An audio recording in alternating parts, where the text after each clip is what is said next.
Hear a phone conversation between an estate agent and a woman wishing to rent accommodation.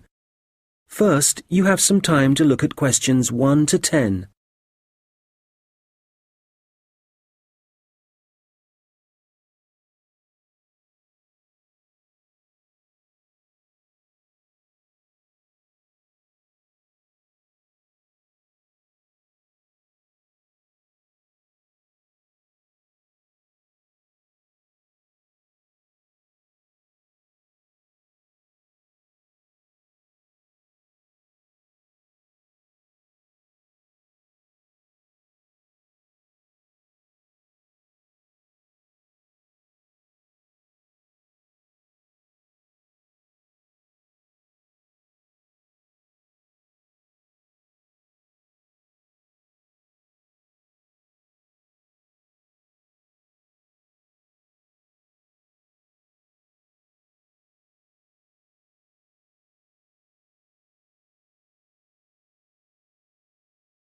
Fairfield Rentals, Andrew Williams. How can I help you? Oh, hello. I'm calling from the UK. My family are moving to Canada early next year, and we're hoping to find somewhere to rent in Fairfield for the first 6 months while we settle in. Right, I see. Well, let's get your details. Yes, my name's Jane Ryder. Okay, Jane. And can I have a phone number? The best number to get you on. Well, that'd probably be our home number. So, 0044 for the UK, and then it's 208 613 2978. All right. And an email address, please, so we can send you out all the information and forms. I think it's best if I give you my husband's email. He's sitting in front of a computer all day, so he can print stuff off and get it back to you sooner than I could. It's richard@visiontech.co.uk. I'll just spell the company name for you. That's VISIONTECH.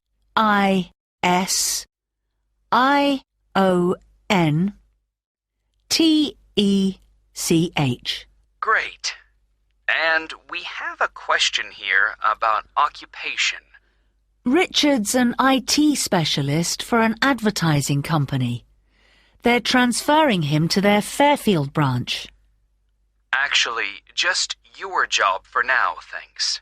Me? I'm a doctor at the hospital in our town. Okay, I'll put that down. Now, what kind of accommodation are you looking for? House? Apartment? An apartment, probably, as long as it has 2 bedrooms. There'll be me, my husband, and our 10-year-old son. And so with an apartment, you're less likely to get a garden. That's okay. But what about a garage? Is that something you'll want the apartment to have? Yes, that's definitely important. Okay, just a moment. I'll just make a note of that. But, before we go on, I should probably say now that what we don't need is any furniture, because we'll be shipping all that over, and I don't really want to pay for storage while we're waiting to buy a house. Not a problem. I'll make a note of that. Actually, though, just thinking about the kitchen, what can I expect from a rental property? I mean, what kind of equipment is provided? Well, the normal thing is that you get a stove. I think that's a cooker in British English. Okay, good to know. But how about a fridge? We'll be selling ours before we come, so if possible, we'd like the apartment to have one for when we arrive. I can certainly add that to the form. If there's any other whiteware that you need, like a dishwasher, for example, there are plenty of stores here that'll arrange delivery on the same day as purchase. Thanks. Hopefully we won't need to buy too many things. Now, how about location? Have you done any research into the Fairfield area? Not that much so far. Well, you mentioned you have a boy. I imagine you'd like to be fairly close to a school. Good idea. That would help. What's public transport like in Fairfield? Is it easy to get around? The bus service is pretty comprehensive. There are plenty of local routes, services into the city and out of town.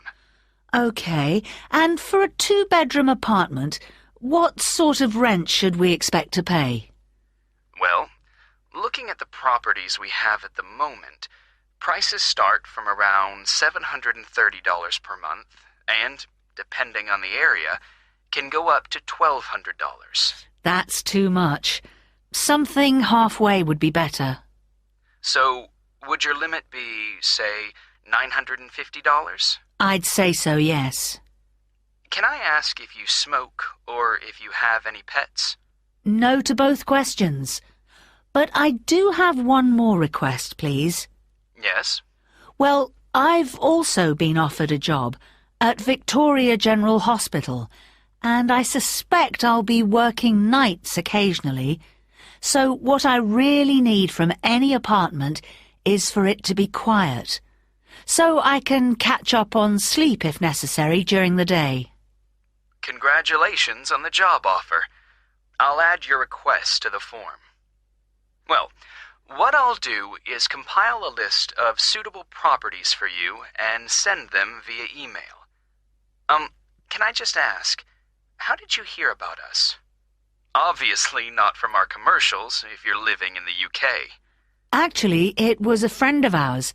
He spent a few months in Fairfield a couple of years ago, and he pointed us in the direction of your website. Well, it's good to be recommended. So, what I'll do is... That is the end of section 1. You now have half a minute to check your answers.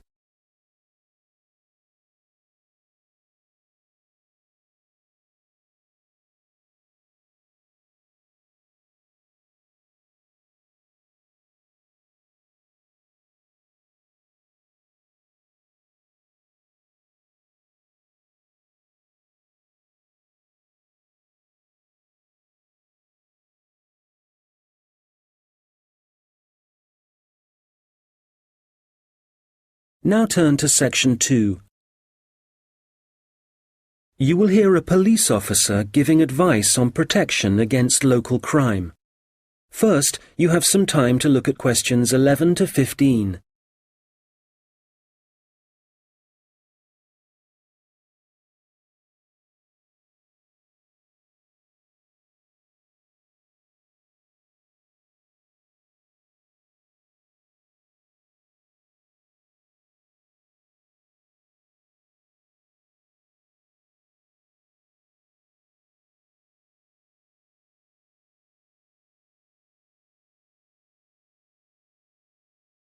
Well, good afternoon.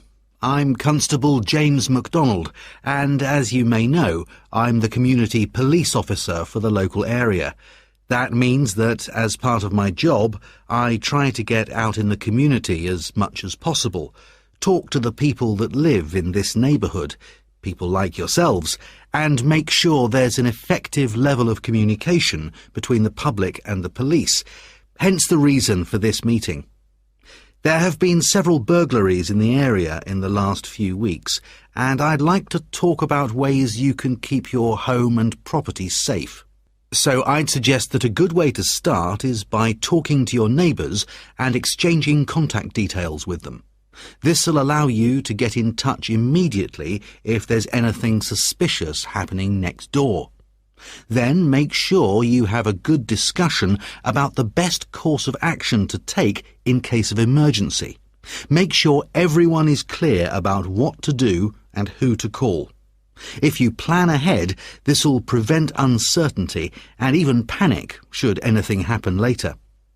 Another thing that I would advise you to do is always leave your radio playing, even when you go out.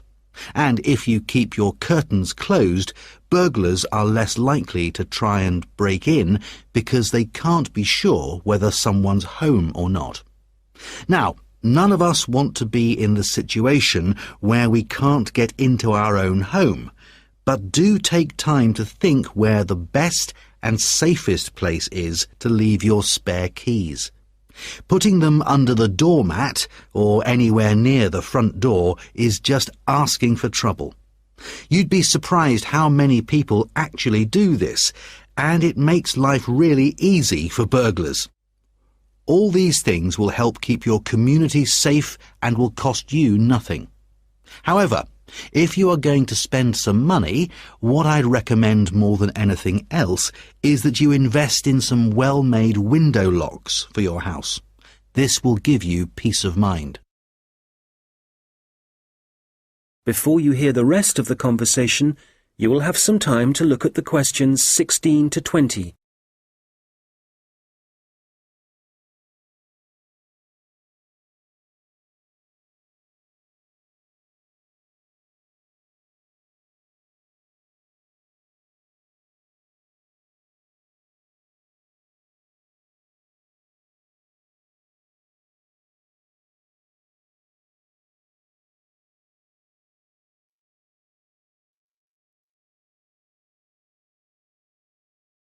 Now listen and answer questions 16 to 20. OK, moving on. Unfortunately, there's been an increase in the number of minor crimes and antisocial behaviour in the general area, and I want to talk about some specific prevention measures that are being proposed. First of all, the skate park. As you probably know, it's well used by younger people in our community, but unfortunately we're getting more and more reports of broken glass, making it especially dangerous for younger children.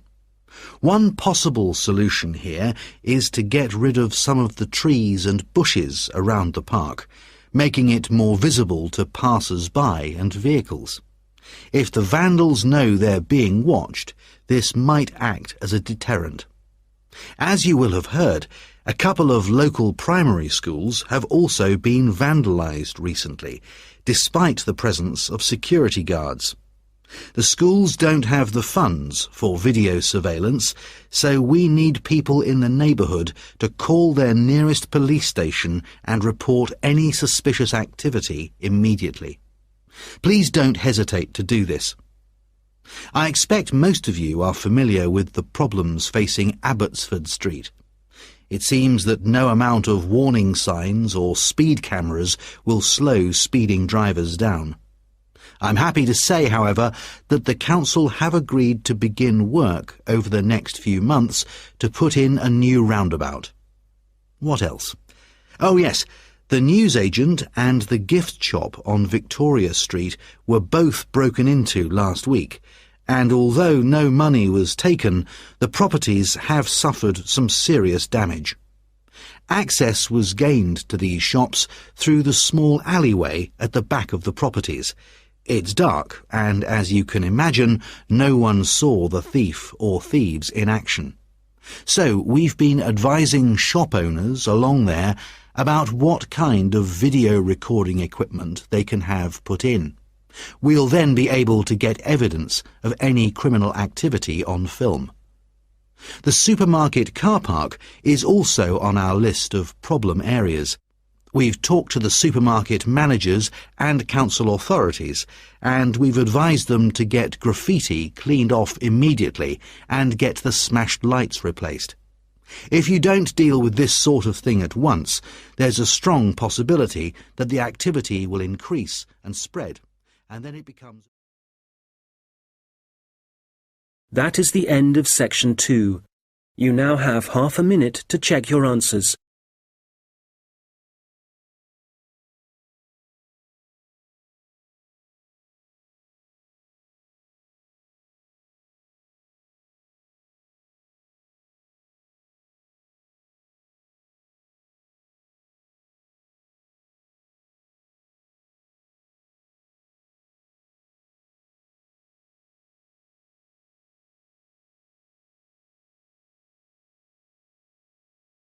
Now turn to section 3. Two students discussing their assignments. First, you have some time to look at questions 21 to 26.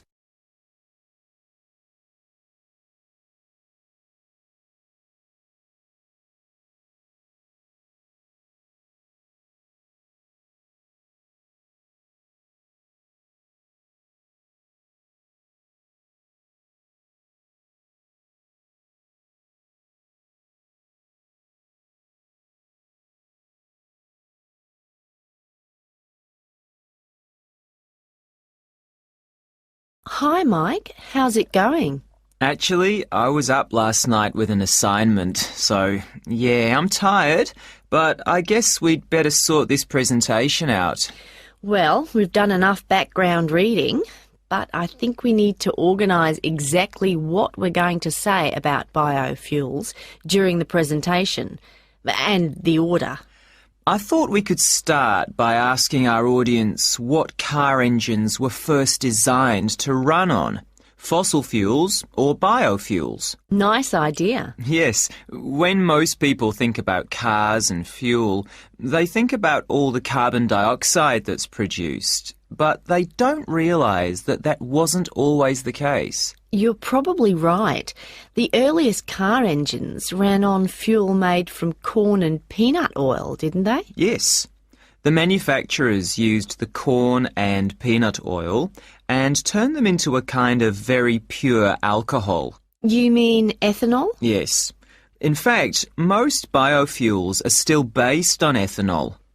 Actually, I've got some notes here about the process of turning plant matter into ethanol, the chemical reactions and the fermentation stages.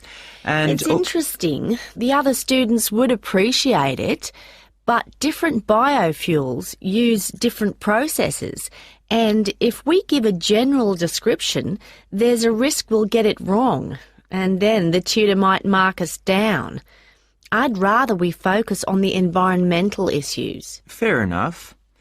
So, the main plants that are used for biofuel production now are sugarcane, corn... and canola. Of all of them, canola is probably the least harmful because machines that use it don't produce as much carbon monoxide. Sugarcane seems to be controversial. It doesn't require as much fertiliser as corn does to grow, but when they burn the sugarcane fields, that releases loads of greenhouse gases. Yes, but some critics have suggested that the production of corn ethanol uses up more fossil fuel energy than the biofuel energy it eventually produces. For that reason, I'd say it was more harmful to the environment. I see what you mean. You're probably right. It's interesting how everyone saw the biofuel industry as the answer to our energy problems, but in some ways, biofuels have created new problems. Well, in the USA, I wouldn't say that farmers are having problems.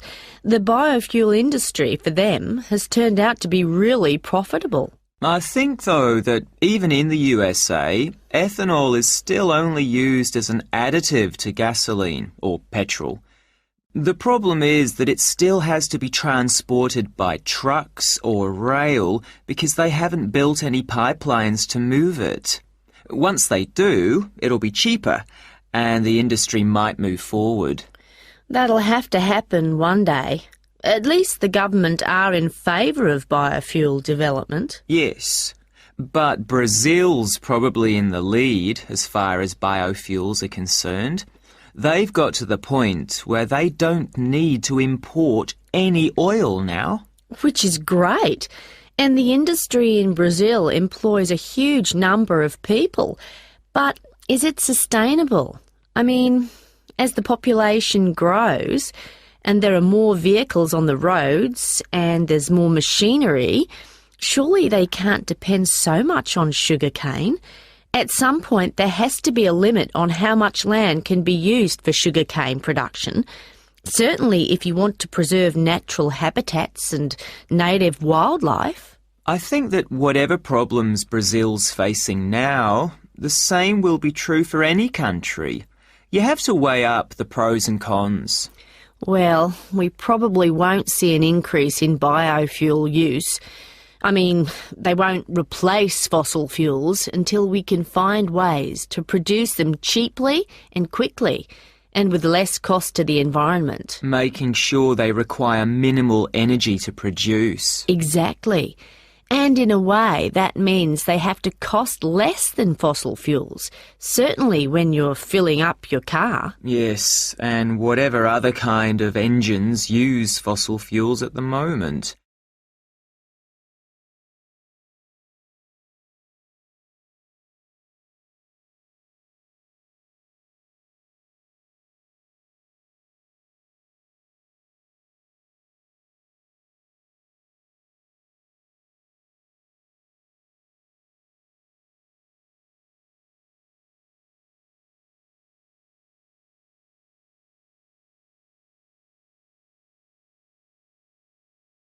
Now listen and answer questions 27 to 30. All right, so in the last section of the presentation, what problems are we focusing on? Well, we've already had a look at different types of pollution in the first section, so we can leave that out. But the biggest issue related to biofuels is that land is now being used to grow biofuel crops, and that's contributing to global hunger. Indeed. It doesn't seem right we're using corn to run cars when people can't afford to buy it to eat. Yes, let's talk about that. The other thing is that in some countries, the way that biofuel crops are grown and harvested still produces a great deal of pollution, really damaging to the atmosphere. OK, that's definitely an issue we should look at. Let's not finish on a negative note, though. Why don't we talk about the potential new sources of biofuel? So rather than corn and sugarcane, what other plants could be used? Good. Some companies are exploring the possibility of using wood and seeing how that can be used to make ethanol. Yes, and algae is another possibility. You can grow it in any water and it absorbs pollutants too. I read that. And grasses, they're another plant that researchers are investigating as a biofuel. And these kind of plants aren't used as food, which is why... That is the end of section 3. You now have half a minute to check your answers.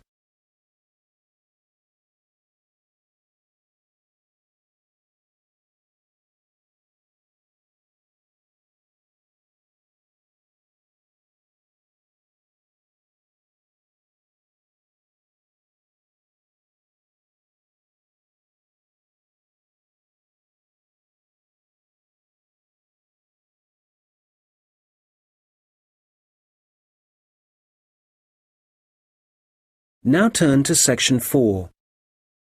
You will hear a lecture about how technology affects human interaction. First, you have some time to look at questions 31 to 40.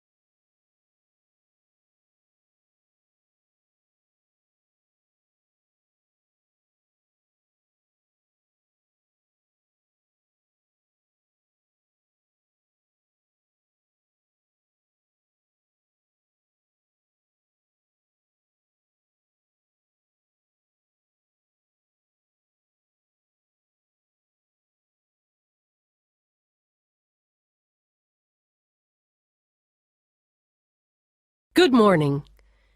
Today, we're thinking about the way that technology is influencing our social structures and the way we interact with one another. Humans, as we know, have always lived in groups. Without this arrangement, our species would have died out long ago. But now, the way we see and define our group is changing. I'd like to start by mentioning the research of American sociologist Mark Granovetter in 1973. It was Granovetter who first coined the term weak ties, which he used to refer to people's loose acquaintances.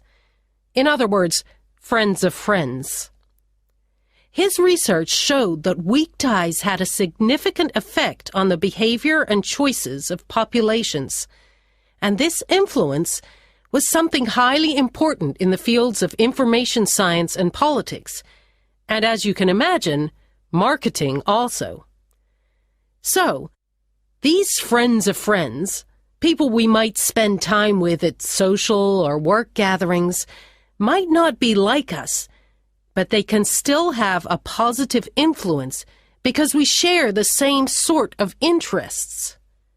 That's enough to make a connection, and this connection can turn out to be more beneficial than we might suspect. An example of this, an example of how the connection can influence us, is when our weak ties get in touch and pass on details about jobs they think might be suitable for us. Well, since Granovetter first came up with this theory, his work has been cited in over 19,000 papers. Some of these studies have looked at how weak tie networks are useful to us in other ways. And one thing that seems to improve as a result of weak tie influence is our health.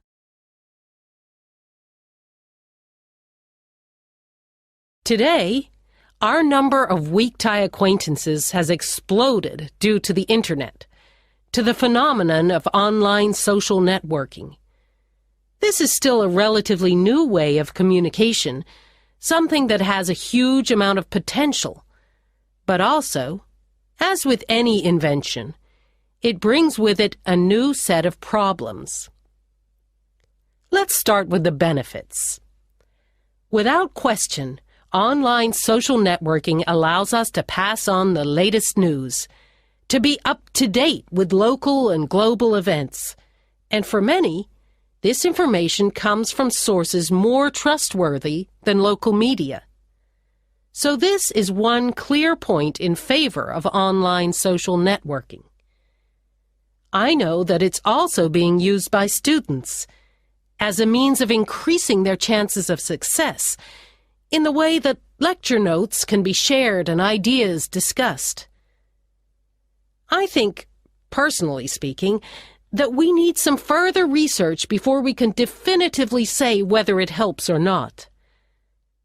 There's also been a great increase in the number of networking sites devoted to sharing advice on health issues, but there are as yet no studies to prove the reliability of that advice. Now, what we do have clear evidence for is that people are developing friendships and professional networks in a way that wasn't possible before. The process is faster. I'm not talking about quality here, but simply that they exist. And it's debatable whether the number of online friends that you have increases your level of self-confidence. That's perhaps an area of research some of you might be interested in following up. Turning to the problems, there are any number of articles connecting online activity to falling levels of physical fitness. But it's too easy to blame the Internet for our social problems.